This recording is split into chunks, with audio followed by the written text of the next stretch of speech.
questions swirling around this flight and whether a terror group could have possibly brought this plane down. When a Russian passenger jet was taken down by a bomb over Egypt last fall, it took an ISIS affiliate weeks to claim responsibility. With terror the second most important issue to American voters, they are looking to presumptive GOP nominee Donald Trump and likely Democratic nominee Hillary Clinton for some answers. Both think they are the ones best equipped to do it. Listen to this. We're going to beat ISIS very, very quickly, folks. Very, very quickly. It's going to be fast. It's going to be fast. We're going to be fast. I have a great plan. It's going to be great. Well, what is it?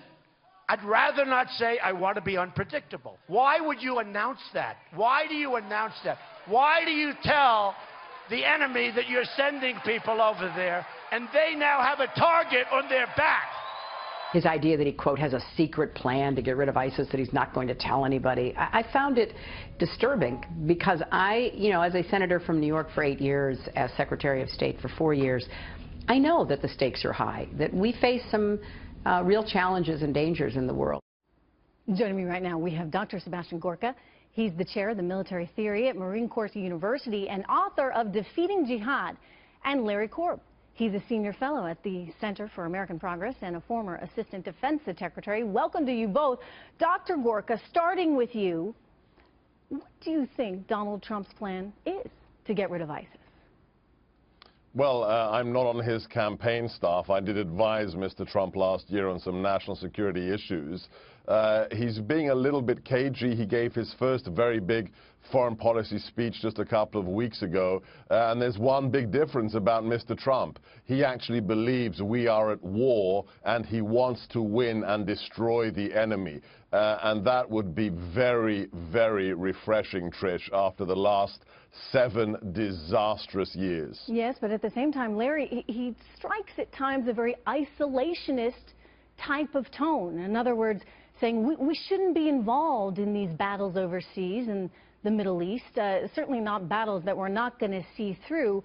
How do you reconcile that with his saying he's going to destroy ISIS?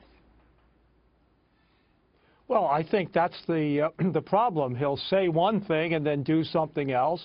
He's very impulsive. He came out right after the plane went down and said, we know it's terrorists. You just had a report on there, said it could have been a critical malfunction. He said he wants to defeat ISIS, but he doesn't want to get involved in places overseas. I mean, one of the reasons we have ISIS is because of the Syrian civil war. He said he wouldn't get involved in it. So I think he's the presumptive nominee. He can't keep playing these games where he says, well, I'm not going to tell you. No, he needs to tell the American people and the world, because people around the world listen to him. He's now the nominee of one of our major political parties. Well, Dr. Gorka, he's promised that he would get rid of ISIS, that he would bomb ISIS.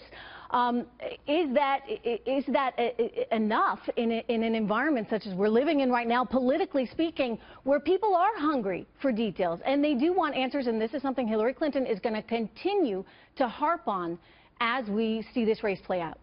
Well, he did give some answers, and they're very important ones. He said in his foreign policy speech that the Muslim Brotherhood is inimical to democracy and is a threat to the United States, and he is prepared to put it on the foreign terrorist organization list, just as Egypt, where it was created, has already done. And the Muslim Brotherhood is the grandfather of all jihadi groups, Al-Qaeda, ISIS, Al-Nusra, you name it. So he's made some statements that are very reassuring, and things that simply after the last 7 years are a breath of fresh air. It's disastrous, whether it's Benghazi, whether it's betraying the Iranian people in the Green Revolution, whether it's the events of Libya.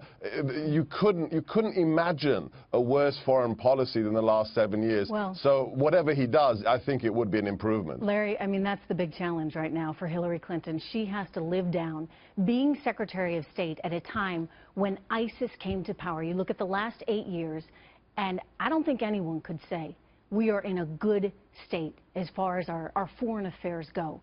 How does she campaign when American voters know there's a good chance they could get another 4 years of exactly what they've had for the last 8? Well, I think it's important to keep in mind ISIS came into being because of Bush's mindless, needless, senseless invasion of Iraq, which he was not honest about. And basically then that's why ISIS came into being. And everybody's blaming Obama for getting out of Iraq in 2011. Bush signed an agreement with them in 2008 that said we had to get out. I remember asking Maliki this, and he said, you signed an agreement.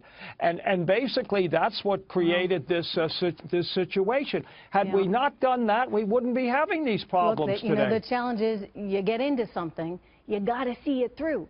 You can't just run out and leave chaos behind, because otherwise you're going to see exactly what we are seeing right now. Well, I agree. Bush shouldn't have signed that agreement. If he hadn't done it, we wouldn't have this situation. Yeah. But remember, when he signed it, Maliki said, we have repelled the invaders when Bush signed that agreement. Sebastian, and that was at the height of our power. Go ahead. Dr. Gorka, go ahead. I think we have to stop blaming Bush. I mean, that's just so hackneyed. Let's talk about the future. Let's talk about San Bernardino, Brussels, and Paris. Let's talk about the fact ISIS is the most powerful jihadi organization the world has ever seen, and it was facilitated by our withdrawal in 2011 when Secretary Clinton was the Secretary of State.